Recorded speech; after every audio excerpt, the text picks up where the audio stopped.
មានដឹងទេបងស្រឡាញ់អូនណាស់កាត់គេកាត់ខ្មាស់ឲ្យចាស់ចូលស្ដីអូនបែរជាខឹងបោះពាក្យសម្ដីថាបងអ្នកក្រគ្មានពេលឡានថ្មីហើយថែមសម្ដីថាបងប្រុសសម្រាយថាបងប្រុសល្ងងមិនដូចប្រុសគេឲ្យបងធ្វើមិនបាបងអ្នកក្រហួសនៅរងថ្ងៃស៊ីតែបបសមិនដូចប្រុសល្អដើរតែតាក់ស្រីមានអាស្ទាវខ្លះតាក់ទាំងយាយឲ្យទិញអីគាត់ចិត្តប្រាថ្នាឲ្យទិញលីអូសតមូតថ្មីលូសាក់ផែនធើទើបតែចេញថ្មីគាត់ចិត្តអាស្ទាវអបវាបានដៃធ្វើបាបតាចាស់អត់បញ្ជឿរីងរៃអីលើសយធំងាប់ក្បែរគុំស្បៃស្រឡាញ់អូនណាស់ណាម្ចាស់ពីស្អីអូនធ្វើរឹកខែងបោះពាក្យសម្ដីភ្លេចគ្រាដុតពោតនៅក្រោមដើមជ្រៃបងលុកច្បាច់ដាច់អស់ស្មៅជ័យស្រីស្រ័យចាស់គម្រាមថាបងលុកធ្វើអីទុកឲ្យស្មៅជ័យក្រុមបណ្ដូងស្រស់ថ្លាបងយកដៃវៃតាក់ហូរស្រស់ថ្លាស្រីឡើងថាមិនទៅស្រួលម៉េះបង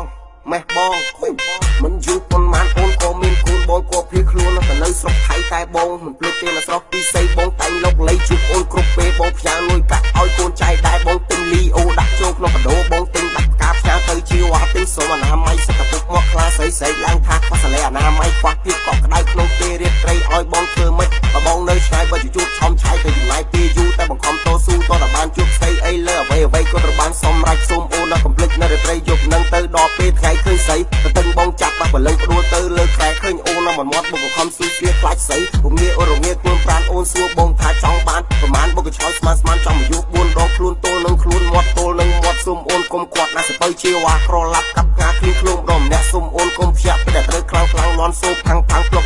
ផ្លាប់បានឡើងតម្លៃពេលចេញសម្ដែងរឹតអូនណៃរបស់ពុតគឺវាអញ្ចឹងស្អីណាឃើញហើយតែតែព្រឺប្រលឹងព្រោះអីរបស់នឹងគ្មានអាណាដាក់តាំងអូនឯងសំឡាងហើយបានឃើញពេលនឹងកាន់ទៅបលឹងថាវាធំប៉ុនណាអីលើសយធំដល់ចំណុច00វាក៏ប្រឹងខ្លួនលូនចូលព្រឹកពីវារុកខ្លាំងមានកម្លាំងអស់ចាមើលតែមុខជីវ៉ាដូចជាមិនសូវអីហើយជក់បរិយមុខឌឺអស់ចាបងខឹងខ្លាំងពេកលេងមកគឺទៀតណាស្រីឡើងថាបែកតិចហើយបងយកដៃស្ទាបជ្រាបសើមពេញដៃស្រីថ្លៃសរសើរថាបងខ្លាំងអស់ចាអូនអរគុណបងសុំម្ដងទៀតណាបងស្រីឡើងថាទៅមនុស្សទេស្រីទៅមនុស្សទេស្រីខ្ញុំអាធិរាខំភឹងតាក់ដៃនៅក្រុមដើមស្លាផឹកទឹកធ្លាប់ជូរខ្លាំងទាកប៉ាជាមួយបងខ្ញុំ DJ អាខ្លាគាត់សួរខ្ញុំថាបត់អីអធិរាខ្ញុំឆ្លើយឡើងថាយោយ៉ាអីលើចប់ហើយសុំទៀនអភ័យអីលើចប់ហើយសុំទៀនអភ័យដល់បងចុចអុក